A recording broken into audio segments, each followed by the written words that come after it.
Putin menyatakan sanksi ini tak akan merugikan ekonomi Rusia, namun televisi Kremlin menyampaikan hal berbeda. Dan seolah itu belum cukup memalukan, salah satu kilang terbesar Rusia baru saja menghentikan semua operasinya. Semua berkat sanksi dari Ukraina. Putin kini mencari bantuan, namun sekutu di Timur Tengah mulai berbalik melawan. Ekonomi Rusia, Organization of the Petroleum Exporting Countries, baru saja mengumumkan bahwa mereka akan meningkatkan produksi untuk menutupi kekurangan dari Rusia. Pengkhianatan ini jadi alasan utama mengapa Putin putus asa mengirim utusan senior ke Amerika Serikat untuk memohon belas kasihan. Namun bahkan langkah itu pun tidak bisa menyembunyikan kebangkrutan ekonomi Rusia. Karena sementara Putin mencari jalan keluar, televisi Rusia membicarakan tentang kehancuran ekonomi yang akan segera terjadi. Dengarkan sendiri. Bahwa dia duduk di tepi lautan tiba-tiba tanpa diduga muncul. Baginya tiba-tiba menunjukkan ketulusan terhadap negara kita saat duduk di seberang lautan dengan segala hormat dan simpati yang mungkin dimiliki warga negara lain. Dia tampaknya tidak terlalu seperti sekutu bagi negara kita. Turunnya keuntungan minyak jadi masalah utama defisit anggaran kita. Anggaran Rusia. Dan perang adalah urusan yang mahal. Perang itu mahal. Mereka sengaja mengambil uang kita. Zelensky menyerang kilang minyak dan Trump memberikan sanksi pada 2 perusahaan minyak terbesar kita. Menjadi 2. Ini bisa jadi meralela untuk India dan Tiongkok ada si jika mereka udah punya. Siapa yang akan membeli dari kita? Katakanlah kita melakukannya. Jadi ini tidak sesederhana itu. Sulit untuk menganggap ini hanya sebagai gangguan kecil lainnya. Tidak, ini jelas bukan hal sepele atau tak masuk akal. Maksudnya ini tampak sepele, omong kosong, tapi sebenarnya bukan sepele atau omong kosong. Alasan televisi Rusia, atau lebih tepatnya televisi Kremlin, membahas keruntuhan ekonomi secara terbuka adalah karena situasi di Rusia memang sedang buruk. Lihat laporan ini. Salah satu kilang terbesar di Rusia telah menghentikan seluruh operasinya karena serangan dari Ukraina. Ini adalah kilang minyak Razan milik Rusia. Kilang ini menempati peringkat keempat terbesar di negara itu dan menghasilkan sekitar 5% dari seluruh produk minyak olahan Rusia. Ukraina telah menyerang kilang ini tanpa henti selama 12 bulan terakhir dan serangan terbaru terjadi hanya 2 hari yang lalu. Inilah akibatnya. Ya, sialan kau Fantomas. Pukulan sialan, Santomas sialan.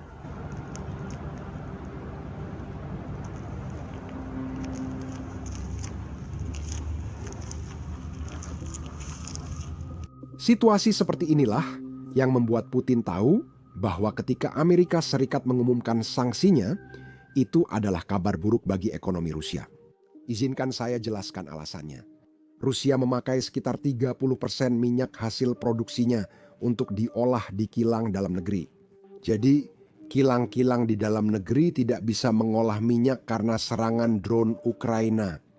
Itu berarti solusi Putin untuk masalah ini adalah dengan mengirimkan minyak mentah ekstra itu ke negara asing, ke kilang asing di Tiongkok, India, Turki. Putin tetap mendapat uang dengan cara ini. Masalah utamanya adalah produk minyak olahan jauh lebih menguntungkan dibanding hanya mengirim minyak mentah.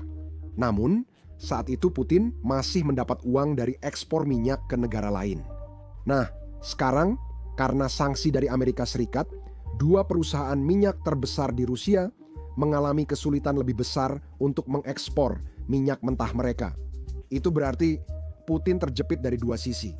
Di satu sisi, kilang domestik tidak bisa mengolah minyaknya sehingga mereka bisa menjual produk minyak tersebut.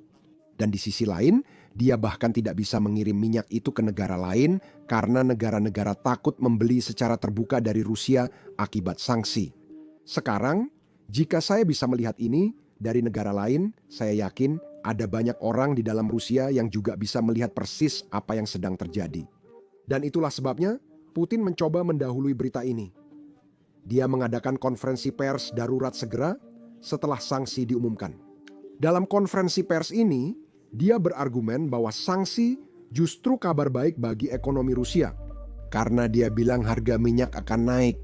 Artinya, Rusia mungkin harus menjual minyak lebih sedikit meski tidak bisa menjual sebanyak sebelumnya.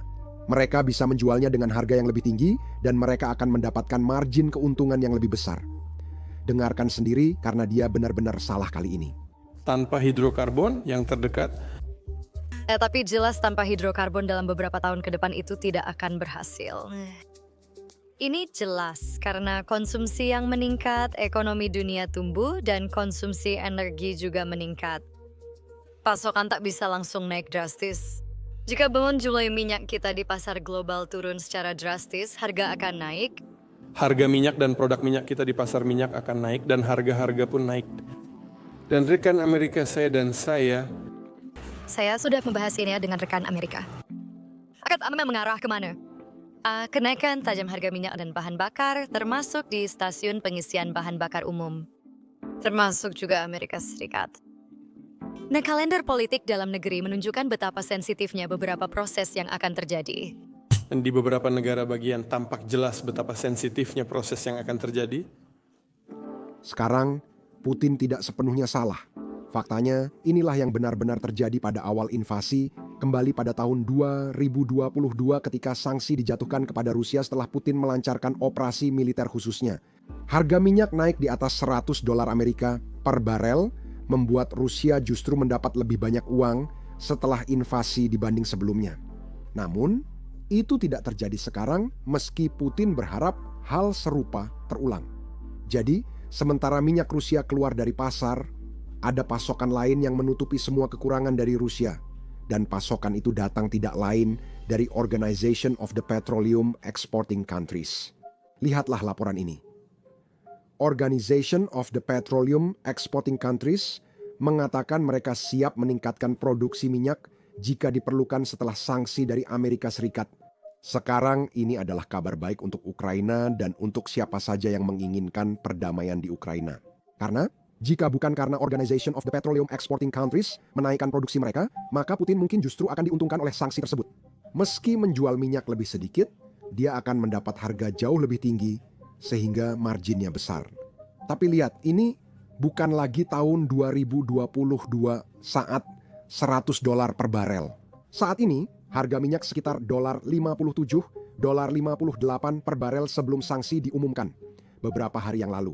Dan setelah pengumuman itu, saat saya merekam ini pada pukul 12 siang, di Houston, harga minyak saat ini $61 per barel.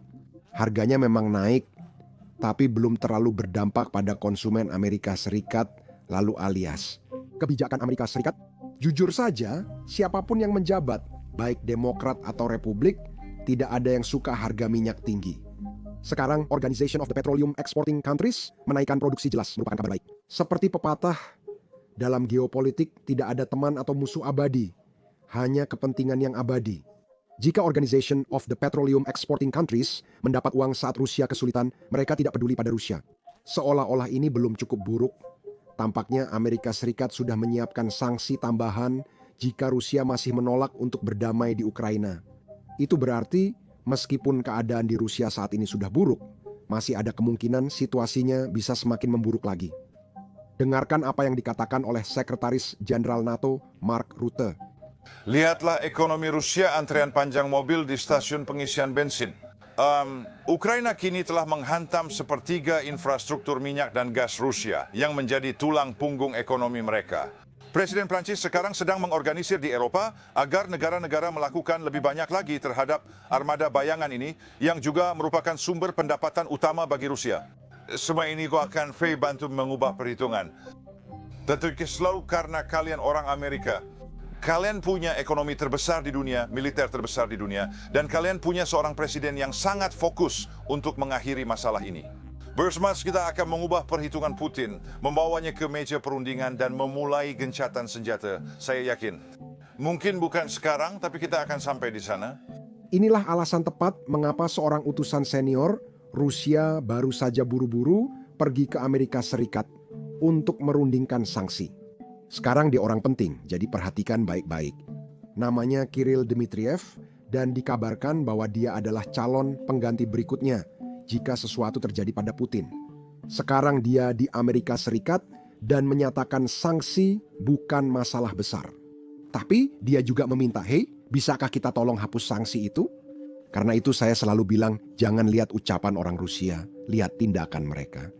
Fakta bahwa dia terbang ke sini sehari setelah sanksi diumumkan menunjukkan besarnya tekanan sanksi pada ekonomi Rusia. Dan tentu saja pada Putin, sekarang meski dia di sini, dia tetap tidak menyalahkan Ukraina atas perdamaian. Dia mengatakan Ukraina yang menolak bernegosiasi.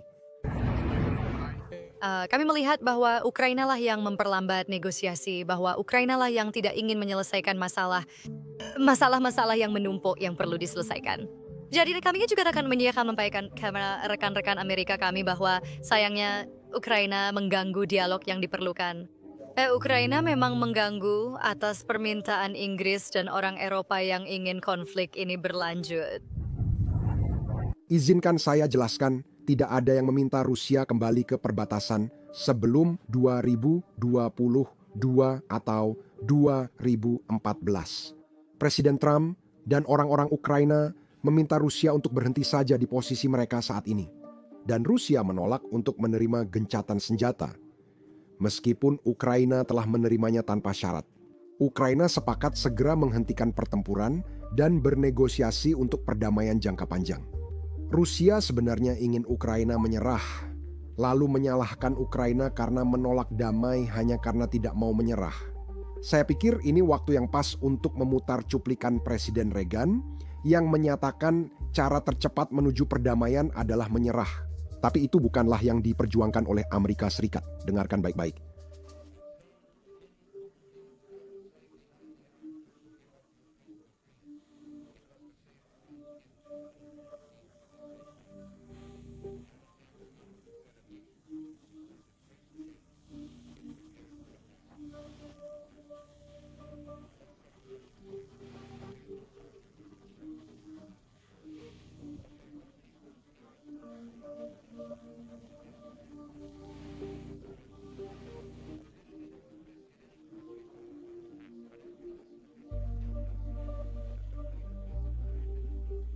Inilah bayangan yang enggan dihadapi teman-teman liberal berniat baik. Kebijakan akomodasi mereka adalah penenangan. Itu berpilihan damai atau perang, hanya bertarung atau menyerah. Jika kita terus mengakomodasi dan menyerah, akhirnya kita harus menghadapi tuntutan terakhir, ultimatum. Lalu bagaimana? Ketika Nikita Khrushchev telah memberitahu rakyatnya bahwa dia tahu apa jawaban kita, dia telah memberitahu mereka bahwa kita mundur di bawah tekanan perang dingin. Suatu saat nanti saat tiba waktunya memberi ultimatum terakhir. Penyerahan diri kita akan terjadi secara sukarela karena pada saat itu kita akan sudah dilemahkan dari dalam secara spiritual, moral, dan ekonomi. Dia percaya karena telah mendengar permohonan perdamaian dari pihak kita.